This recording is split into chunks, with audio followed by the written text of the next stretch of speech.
Hello, we are excited to show you our native speech capabilities.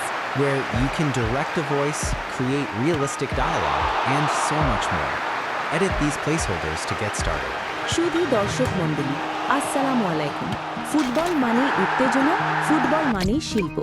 আজ আমরা দাঁড়িয়ে আছি এক মহাকাব্যিক লড়াইয়ের সামনে। রেফারি বাঁশিতে ফু দিলেন আর শুরু হয়ে গেল আজকের মহারণ। মাঠের বাঁ দিক থেকে আক্রমণ সাজাচ্ছে নীল দল। ছোট ছোট পাসে মিডফিল্ডে নিজেদের নিয়ন্ত্রণ প্রতিষ্ঠার চেষ্টা। বল এখন অধিনায়ক রাহুলের পায়ে। তিনি দারুণ এক থ্রু পাস দিলেন ফরওয়ার্ডের উদ্দেশ্যে, কিন্তু না, ডিফেন্ডার সজাগ ছিলেন, বল ক্লিয়ার করে দিলেন সাইড লাইনের বাইরে। খেলার বয়স এখন 4 মিনিট। বল নিয়ে কারিগরি দেখাচ্ছেন লাল দলের নাম্বার 10। কি চমৎকার ড্রিবলিং! একজনকে কাটালেন, দুজনকে কাটালেন, যেন বলটি তার পায়ে আঠা দিয়ে লেগে আছে। বক্সের ঠিক বাইরে থেকে জোরালো শট, গোলকিপার ডাইভ দিলেন এবং অসাধারণ সেভ। কর্নারের বিনিময় রক্ষা পেল নীল দল। গ্যালারিতে দর্শকদের গগনবিদরী চিৎকার। কর্নার নিলেন উইঙ্গার সাকিব।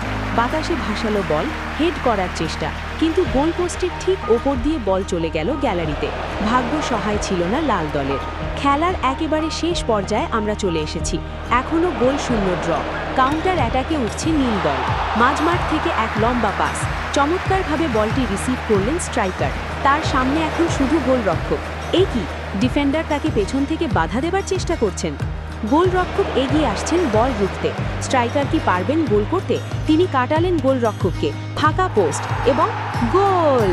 অবিশ্বাস্য গোল! শেষ মুহূর্তের গোলে এগিয়ে গেল নীল দল। পুরো স্টেডিয়াম যেন এক নিমিষেই আগ্নেয়গিরির মতো ফেটে পড়ল। কি নিখুঁত ফিনিশিং! রেফারি ঘড়ির দিকে তাকাচ্ছেন। লাল দল মরিয়া হয়ে শেষ একটা চেষ্টা চালাচ্ছে, কিন্তু সময় যে আর নেই। রেফারির লম্বা বাঁশি। ম্যাচ শেষ।